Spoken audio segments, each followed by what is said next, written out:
This is why I like these custom-made swarm traps I have. Is basically this screws onto the bottom of a full-size box,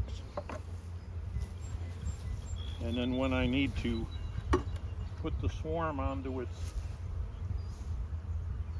bottom board and setup,